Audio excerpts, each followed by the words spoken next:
وكلمه فاسد دي بقت على عربيات على العربيات بس هو رجع وقال مش كله، لكن ولا كله ولا بعضه، واخد بال حضرتك.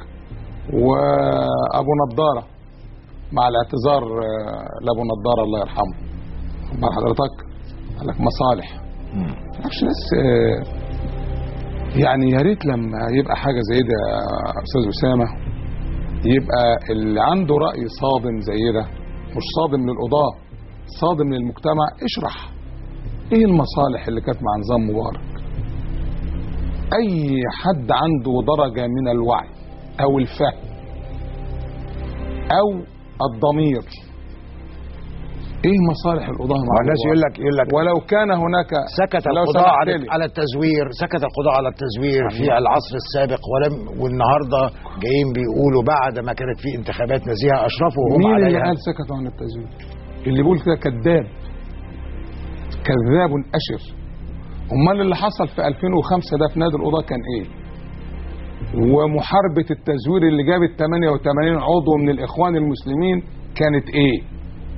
مين اللي قال النادي بيسكت؟ و2010 غير القانون. ما انا في كل الاحوال انا مش سوبرمان ولا دونك شوت، انا بلتزم بأتحرك في دائرة قانون. لما يكون عندي اختصاص بالاشراف القضائي الكامل بتحرك من خلاله. عندي اختصاص تشريعي بيقول انه شغلة القضاة يعدوا الاصوات، حضرتك ممكن تملى لي 500 صندوق بره بمعرفتك وتجيب لي اعدهم لك، اقول لك والله ال 500 صندوق فيهم كذا بطاقه. لكن ليه ما كانش صوت القضاء عالي في ذلك الوقت؟ اننا لا نرضى بذلك، يعني بنفس علو صوت القضاء النهارده، يعني القضاء ما اشتركوش فيما حدث في 2010. النهارده بنتكلم في تزوير، صوت القضاء عالي بالنسبه للتزوير، احنا قلنا فيه تزوير. يعني صوت القضاء العالي، وعلى فكره هو دائما عالي وسيظل عالي. احنا دلوقتي بنثير مسائل تزوير انتخابات. هو كان في تزوير في الانتخابات؟ احنا لا، يعني ما تجاوبش على السؤال بسؤال. انا بسال. لا ما انا لا مش بتثير القضيه المثاره، ليست قضيه تزوير، ليست قضيه تزوير انتخابات. احنا صوتنا عالي عشان قضيه اقتلاع القضاء من جذوره، ثم انه حضرتك يعني تتصور انه يكون نسبه الاداء في القضاء ولا في الاعلام ولا في الوزراء ولا في اي حد نسبه اداء مثاليه 100%؟ الكمال لله وحده، لا اله الا الله. فيعني اشمعنى نادي القضاة اللي هيبقى مطلوب منه اداء بنسبه 100%؟ ليه ناس كتير، ودخلنا وعلى صفحتنا على الفيسبوك وناس كتير قوي زعلانين وزعلانين من حضرتك شخصيا وزعلانين من نادي القضاة واخدين على خاطرهم وشايفين ان انت بتهاجم مواطنين عاديين. مواطنين عاديين يعني. لا لا لا لا، دول يا من الاحباب يا من الانصار يا من الاتباع يا من المشتاقين. ابدا، الشعب كله تفهم الحقيقه. احنا يا ما برضه ما اقدرش اقول كله. لا لا لا، ما اقدرش اقول كله. انا اللي بقول ليه بقى. الانسان لابد قبل ان يؤسس لرأي لابد ان يحيط بالمسألة عن بصر وبصيرة. قال الفقهاء الحكم على الشيء فرع عن تصوره.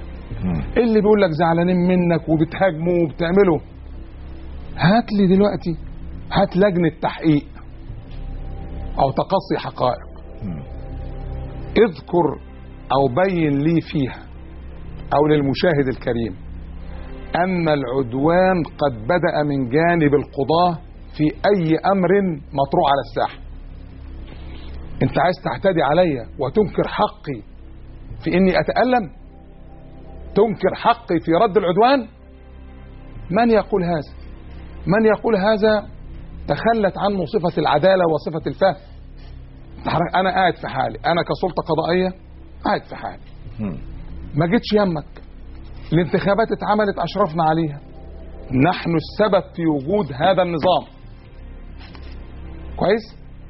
عشان بقى التزوير، اشمعنى لما غيرهم ينجح يبقى بالتزوير، ولما هم ينجحوا ده بقضاه لا يخشون إلا الله؟ هذه الازدواجية لا تخال، قد تخال على الفرد العادي لكن على القضاة لا.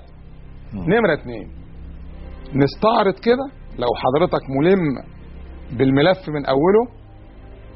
العلاقة السيد الرئيس تم انتخابه وهنناه باركنا له، شكلت الحكومة والأمور مشيت على ما يرام لحد ما حصل الإعلان الدستوري.